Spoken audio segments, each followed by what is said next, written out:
j'espère que tu vas bien. Je suis heureuse de te retrouver dans cette nouvelle vidéo pour aborder une problématique qui revient régulièrement avec mes clients et à laquelle tu es probablement confronté toi aussi. Il s'agit du regard des autres. Ce regard qui nous intimide, nous impressionne et nous influence sur nos comportements et nos opinions.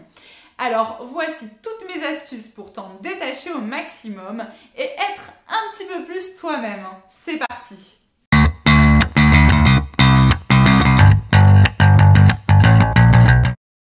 Étape 1. Relativise.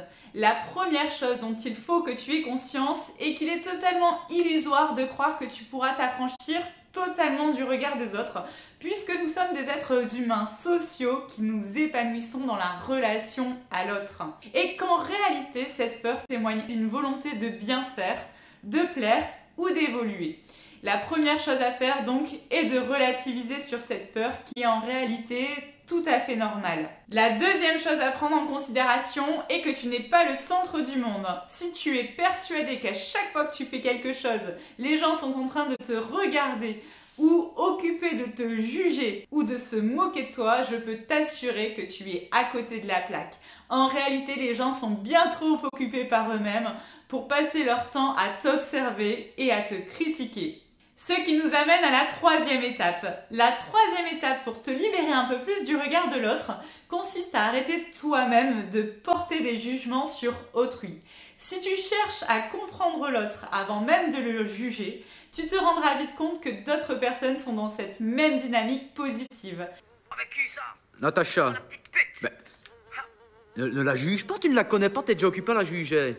D'ailleurs, c'est facile de juger une personne sans avoir essayé de comprendre son histoire et les causes qui la poussent à agir de telle ou telle manière et sans avoir vécu soi-même cette situation. Il va aussi falloir que tu prennes conscience que tu ne peux pas plaire à tout le monde. De ton côté, tu n'as pas des affinités avec toutes les personnes que tu côtoies et c'est ainsi. Tu ne peux pas non plus contrôler ce que les autres pensent de toi. Et tenter de le faire, c'est une sacrée perte de temps et d'énergie parce que, laisse-moi te le dire, bien souvent tu te trompes royalement. Alors autant être toi-même, autant être authentique, te libérer de cette peur d'être rejeté et prendre le risque d'être aimé pour la personne que tu es vraiment, plutôt que sur la personne que tu prétends être. Je peux te garantir que ça te fera économiser énormément d'énergie et gagner en confiance en toi. Ce qui nous amène à l'étape 5. Accepte-toi imparfait. Au lieu de passer ton temps à vouloir être aimé, commence par t'aimer toi et accepter le fait que tu n'es pas parfait. Si tu es moins sévère envers toi-même, le regard des autres te paraîtra immédiatement moins hostile. Le seul risque que tu prends en réalité à ce moment-là, c'est celui d'inspirer les autres. Car pour être inspirant, il faut être imparfait. C'est ce qui peut donner aux autres l'envie de se lancer. Étape 6. Définis toi-même tes capacités. Quoi que tu fasses, et même si tu excelles dans un domaine, tu auras toujours quelqu'un pour te dire que ce que tu fais est mauvais. Alors autant faire ce qui te plaît vraiment et ce qui te rend heureux. Que ce soit créer ton entreprise, danser, jouer d'un instrument, peu importe.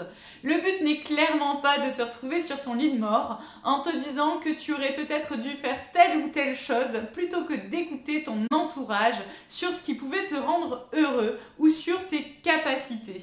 Ce que pense de toi ton entourage ne définit pas qui tu es. Et entre nous, tu es la personne la mieux placée pour savoir ce que tu vaux. Il est temps de te libérer des retours négatifs non constructifs, mais aussi des retours positifs. Tu seras vraiment pleinement satisfait quand tu auras la sensation d'avoir donné le meilleur de toi-même et de faire des choses qui te faisaient vraiment vibrer.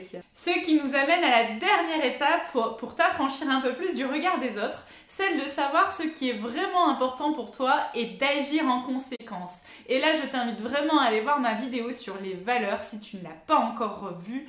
Je te remets le lien sous cette vidéo.